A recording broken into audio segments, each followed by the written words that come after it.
Selamat pagi dan selamat berjumpa kembali untuk anak didik saya kelas 4. Puji dan syukur kita ucapkan kepada Tuhan yang Maha Kuasa karena saat ini kita masih dapat melakukan proses pembelajaran walaupun di dalam jaringan.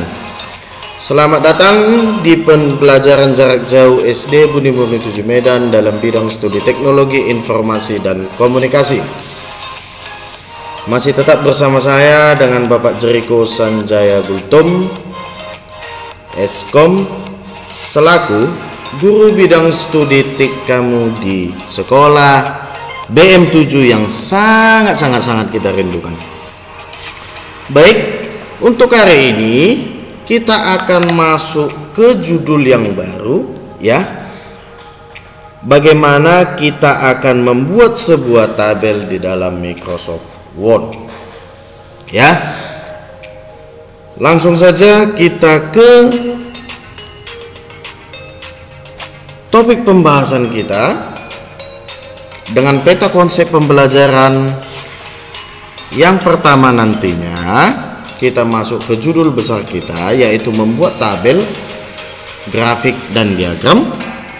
Kemudian untuk minggu ini kita akan mempelajari subjudul dari tabel dengan topik membuat tabel, ya. Untuk minggu ini kita cukup untuk membuat tabel. Lalu minggu depan kita akan mempelajari bagaimana menyisipkan sel baris dan kolom ke dalam sebuah tabel, dan juga menghapus sel baris dan kolom, dan juga mengatur lebar dari kolom ataupun baris. Baik, langsung saja kita masuk ke subjudul kita, yaitu membuat tabel. Pertama sekali saya katakan kepada kamu, ya, di dalam Microsoft Word masih banyak, ya, kegunaan-kegunaan yang belum kita pahami, ya. Selain membuat tulisan dan memperindahnya dengan menyisipi sebuah gambar ataupun sebuah diagram ataupun sebuah clip art, ya, untuk mendukung tulisan kamu, Microsoft Word juga dapat membuat sebuah tabel, diagram dan juga grafik. Bagaimana caranya? Ya, terlebih dahulu harus kita pahami apa itu tabel, ya. Kamu perhatikan layar kamu. Tabel adalah data yang tersusun atas kolom dan baris, ya. Data yang tersusun atas kolom dan baris. Jadi kalau dikatakan apa fungsi dari sebuah tabel? Iya, garis bawahi mempermudah membaca, ya. Garis bawahi mempermudah, ya. Jadi tabel itu berfungsi untuk mempermudah membaca dan memahami suatu data, ya. Jadi kalau kamu pernah menghadapi atau menyelesaikan sebuah masalah tentang soal berupa soal cerita, ya, sebenarnya itu rumit, ya, karena dia berupa hanya berupa teks dan dijabarkan. Sementara kalau dia dibuat di dalam sebuah tabel, pasti secara kasat mata atau secara tidak langsung kita bisa langsung mengerti apa maksud dan tujuan dari soal tersebut. Kalau dia berbentuk sebuah tabel, ya, pasti kita akan sangat tidak, bahasanya menjadi tidak bertele-tele dan cepat dalam membaca atau memahami suatu datanya, ya. Jadi di sini kamu perhatikan, ya, bagian-bagian dari tabel, ya. Tidak hanya ada kolom dan juga baris, akan tetapi kamu perhatikan seperti yang di layar kamu. Kamu lihat yang berwarna hitam, ya. Kalau dia berbentuk seperti ini, memanjang atau mendatar, ya, baris itu adalah ruang yang berupa sajian. Ini adalah ruang, ya. sajian data horizontal atau mendatar, ya. Jadi kalau dia mendatar seperti ini, kalau dia posisi ibaratnya tertidur ataupun dia horizontal, itu dikatakan dengan baris, ya. Ini baris 1, baris 2, baris 3 dan baris keempat, sama seperti buku tulis kamu, ya. Lalu ada juga kolom. Ini dia yang berwarna hijau. Apa itu kolom?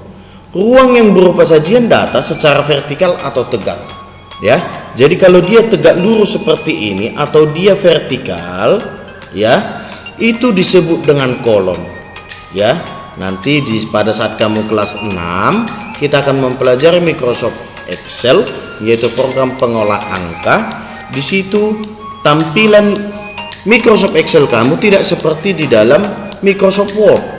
Tampilan di Microsoft Excel terdiri atas kolom dan juga baris, ya. Jadi dia bentuknya seperti ini nanti tampilan lembar kerjanya, ya. Jadi kalau dia berbentuk seperti ini, ya, seperti di dalam Microsoft Excel, kalau kolom itu ditandai dengan huruf, kalau baris itu ditandai dengan angka. Makanya tadi saya katakan ini baris 1, baris 2, baris 3, baris 4. Sedangkan kolom biasanya itu di dalam Microsoft Excel, ya, biar kamu agak memahaminya juga nanti, ya. Kalau kolom itu biasanya ditandai dengan huruf. Ini kolom A, kolom B, kolom C, kolom D, dan kolom E, dan seterusnya, ya. Jadi dia yang posisi horizontal itu baris, kalau posisi kolom itu posisi kolom itu tegak lurus ataupun vertikal. Oke? Kemudian ada yang disebut dengan sel. Apa itu sel? Sel itu adalah area perpotongan antara kolom dan baris, ya. Jadi ini disebut dengan satu sel. Ini disebut dengan satu sel. Ini disebut dengan satu sel. Kenapa ini disebut dengan sel? Karena dia dipotong antara kolom dan juga baris. Jadi kalau saya tunjuk ini tanda panah, tadi saya katakan ini adalah contoh, ini tadi kolom ditandai dengan huruf dan baris ditandai dengan angka. Ini kolom A, B, ini baris 1, 2. Jadi kalau saya tunjuk dia di sini, ini disebut dengan sel B2. Ya, dengan sel B2. Kenapa? Karena dia dipotong oleh kolom B dan berjumpa dengan dipotong juga dengan oleh baris kedua. Jadi ini ya, tanda panah ini ya, ini disebut dengan sel B2. Oke? Lalu masuk kita ke batas-batas garisnya, ya. Di sini ada batas baris, ya. Ini batas barisnya, ini batas baris antara 1 dan 2, baris antara 2 dan 3, baris antara baris 3 dan 4. Begitu juga dengan ada batas-batas kolomnya, ya. Oke? Paham? Oke, langsung saja kita bagaimana cara membuat sebuah tabel, ya, di dalam lembar kerja Microsoft Word kita. Oke? Membuat tabel, ya, di dalam Microsoft Word dapat kita buat, ya, atau dapat kita lakukan dengan 3 cara, ya. Bagaimana caranya? Yang pertama, membuat tabel dengan icon table, ya. Oke, ini dia icon table berada di dalam menu, berada di dalam menu insert. Klik icon table dan icon table berada di grup tables, ya. Pilih dan klik table, ya. Di bagian bawah icon terdapat angka yang berubah-berubah. Lihat. Lihat, ini dia, ya. Di bawah icon table terdapat angka yang berubah-berubah. Lihat. Jika saya buat di sini dia 1 kali 1, maksudnya hanya membuat tabel dengan 1 kolom dan 1 baris. Saya tarik lagi ke sini, berarti membuat bagaimana? Membuat 2 kolom dan 1 baris. Oke. Lalu saya buat ke sini. berarti fungsinya kalau kita sorot dia seperti ini, berarti fungsinya untuk membuat tabel dengan 6 kolom dan juga 6 baris. Jadi kalau dia saya buat seperti ini, iya, fungsinya adalah untuk membuat bagaimana? Membuat kolom 6 kolom 8 baris. Oke, itu dia cara yang pertama. Kemudian dengan cara yang kedua, ya, kita dapat membuat tabel dengan cara dengan menggunakan icon draw table, ya. Boleh menggunakan draw table, ya. Oke, kamu perhatikan, simak, klik icon draw table, ya. Lalu akan muncul, kursor kamu akan berubah menjadi seperti pensil, ya, dan siap digunakan untuk menggambar sebuah tabel. Bagaimana caranya? Ya, klik, contoh ya, saya mau membuat tabel di sini, ya. Ingat, dari table lalu draw table, lalu kursor kita berubah menjadi sebuah, iya, seperti sebuah pensil. Bagaimana cara menuangkan kita? Bagaimana cara menggambar tabelnya di lembar kerja? Klik kiri pada mouse kamu, tahan, ya, kemudian tarik, ya, sesuai dengan yang kamu butuhkan.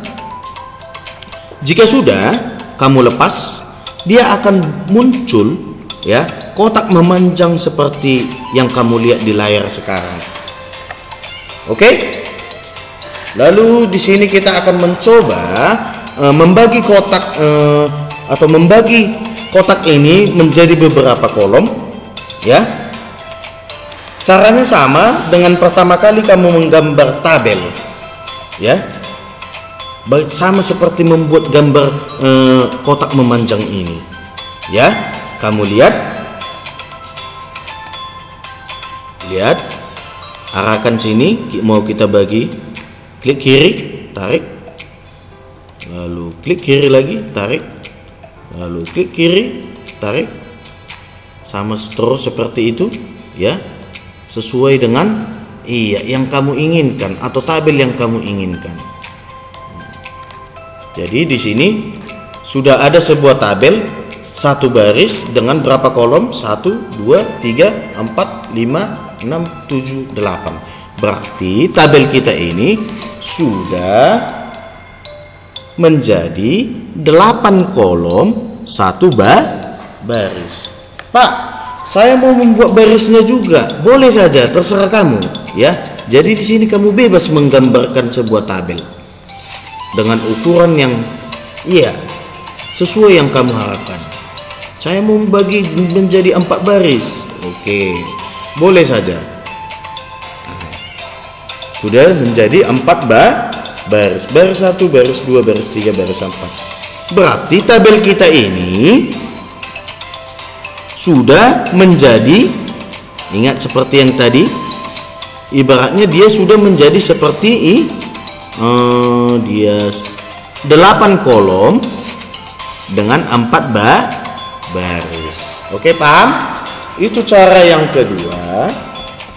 Kemudian cara yang ketiga untuk menggambarkan sebuah tabel atau membuat tabel menggunakan icon draw table tadi sudah. Sekarang kita masuk ke cara yang terakhir, yaitu insert table.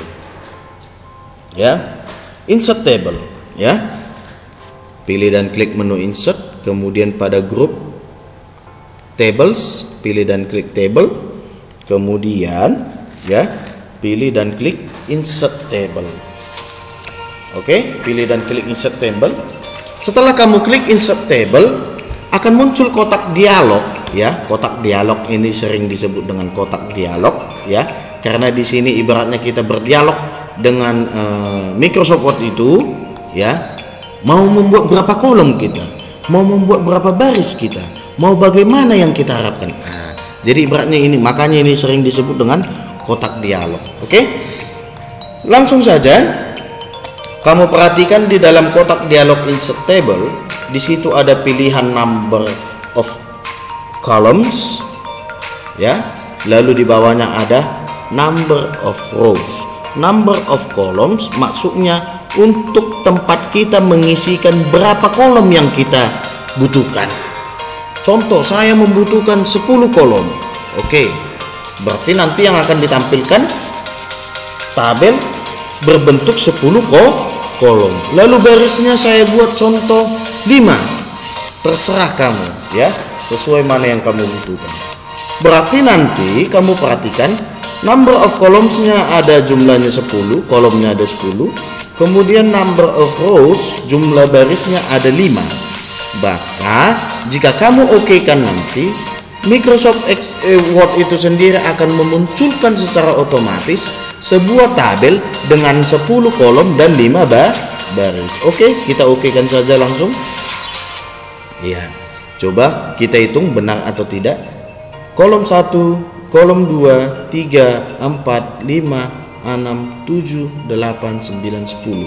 Benar 10 kolom. Kemudian barisnya ada 1, 2, 3, 4, 5. Ya, oke. Oke, seperti itulah cara untuk membuat tabel di dalam lembar kerja Microsoft Word. Cukup sekian untuk pembelajaran kita hari ini. Kita lanjutkan minggu depan dan kita tuntaskan dengan subjudul table, ya. Dan saya memohon kepada kamu agar tetap kamu bersemangat, selalu kerjakan kuis ataupun apapun itu yang saya perintahkan atau yang saya tugaskan kepada kamu, ya. Tetap bersemangat walaupun kita masih belajar melalui online, ya. Tidak tatap muka. Saya yakin ini yang terbaik untuk kita semuanya. Dan coba kamu berpikir positif bahwa ini adalah salah satu cara agar kita tidak terputus dengan dunia pendidikan. Oke? Tetap ikuti apapun yang dikatakan oleh guru kamu, lakukan apa yang ditugaskan kepada kamu, kerjakan apa yang diberikan kepada kamu. Maka dengan itu kita dapat mengalahkan semua rintangan apapun demi pendidikan. Oke, tetap jaga kesehatan kamu, jangan lupa berdoa, dan jangan juga lupa bersyukur. Tetap semangat, jaga kesehatan. Shalom.